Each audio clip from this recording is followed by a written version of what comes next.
Ресей 27 тамыз күніде Украина қалалары мен энергетикалық нысандарын атқылады. Дрондардың кейбірі тұрғын үйлерге түскен. Бұдан бір күн бұрын Ресей Украинаға 200-ден астам зымыран және шахид дрондарын ұшырған. Салдарынан 7 адам қаза тауып, 47 адам жарақат алды. Кривой Рог қаласында Ресей зымыраны жергілікті қонақ үйлердің біріне түсіп, кем дегенде 2 адам қаза тауып, 5 адам жараланды. Облыстық әскери әкімшілік 2 адам үйінді астынан іздестіріліп жатқанын хабарлады. Қалада бірнеше дүкен, тұрғын үй, автокөлік қираған. Мұнда бізде 7 кинолог және 4 әмбебап іздеуші жұмыс істеп жатыр. Олар тірі адамдарды да, өлгендердің денелерінде іздеуге үйретілген.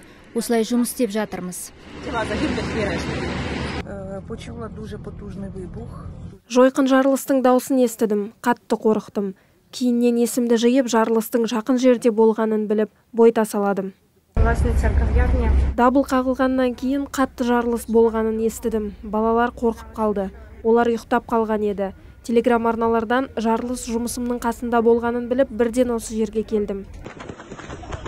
Бұл Киев облысындағы су электр станциясына түскен Ресей зымырандарының бірі. Видеода электр станцияларының бір жақ бөлігі өртеніп жатқанын көруге болады. Зымыранмен атқыланған Киев, Харьков, Львов және Одесса облыстарында жарық үзіліп, су беру тоқтағаны байқалған. Украина қарулы күштерінің бас қолбасшысы Александр Сырский Ресейдің Курск облысында 100 елді мекен мен 1294 шаршы шақырым аумақ Украина әскерінің бақылауына өткенін мәлімдеді. Ол орыстың 594 сарбазы тұтқынға түсті деді, және Курскіге әскер кіргізудің мақсаты Донецк облысындағы Покровск қаласына жасалып жатқан Ресейдің шабуылын әлсірету болғанын айтты. Қазіргі уақытта біз Курск бағытына орыстар шамамен 30 000 әскер жібергенін айта аламыз, және бұл көрсеткіш өсіп келеді. Сонымен бірге жау басқа бағыттардан әскери бөлімдерін сол жаққа жіберуге тырысып жатыр. Бірақ Покровск бағытында олар керісінше күшін арттыра түсті. Ресей қорғаныс министрлігі Украинаның энергетикалық нысандарын шабуылдағанын растап, нысандар Украинаның әскери өнеркәсіп кешендерінің жұмысын қамтамасыз етіп отырғанын хабарлады. Ал Ресей президентінің баспасөз хатшысы Дмитрий Песков Украинаның Курскіге шабуылына қарсы лайық жауап болатынын тағы да қайталады. Здесь речь не идет об отдельном решении. Бұл жерде жекелеген шешім жөнінде мәселе жоқ. Бұндай жаулық іс-әрекет жауапсыз қалмауы тиіс. Жауап міндетті түрде болады. Соответствующего ответа. И ответ обязательно будет. Ресейдің Украинамен шекаралас тағы бір облысы Белгород. Бұл өңірдің губернаторы бүгін Украина әскерінің шабуылы тойтарылды деп есеп берді. Бұған дейін ол шекаралық аудан басшыларын дер кезінде әрекет етпей, көп адамның өлуіне себепкер болды деп айыптаған. Бездействие глав администрации приводит к гибели.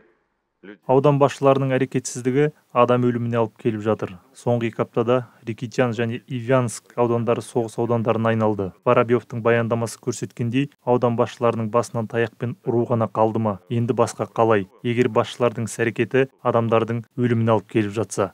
Ресей қорғаныс министрлігі Белгород және Курск облыстарында Украинаның 5 дронын атып түсіргенін мәлімдеді. Курск облысындағы Курчатов қаласының әкімшілігі қалада қауіпсіздік шаралары күшейтілгенін хабарлады. 27 тамызда Курск атом электр станциясына атом энергиясы жөніндегі халықаралық агенттік басшысы Рафаэль Гросси барды. Ресейдің мемлекеттік телеарналары оның станция басшыларымен кездескені жөнінде ақпарат таратты. Кездесуде нақты не айтылғаны белгісіз. Бұған дейін МАГАТЭ басшысының атом электр станциясының жағдайымен танысатыны жөнінде айтылған.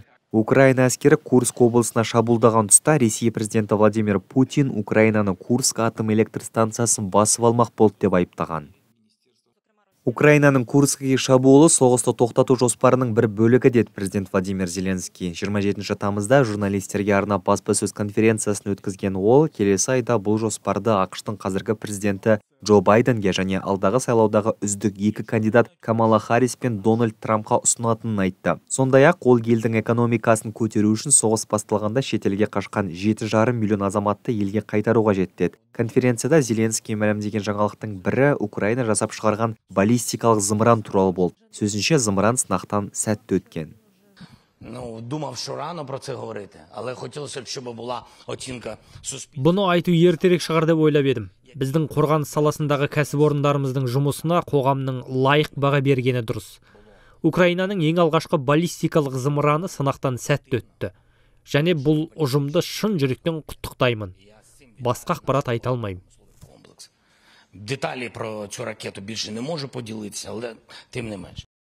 Ресейдің Украинаға басып кіргеніне 916 күн болды. Ресейдің ресми органдары соғысты әлі күнге дейін арнайы операция деп атайды. Екі тараптан қазірге дейін нақты қанша адам қаза тапқаны белгісіз. Ұлыбританиялық BBC агенттігі мен ресейлік медиазона басылымы Украина майданында кем дегенде 60 мың ресей сарбазы өлгенін анықтаған. Бірақ зерттеушілер бұл санның әлде қайда көп екеніне сенімді. Соғыс жағдайында деректерді нақты айту, ақпаратты жылдам тексеріп, ақиқатына көз жеткізу өте қиын.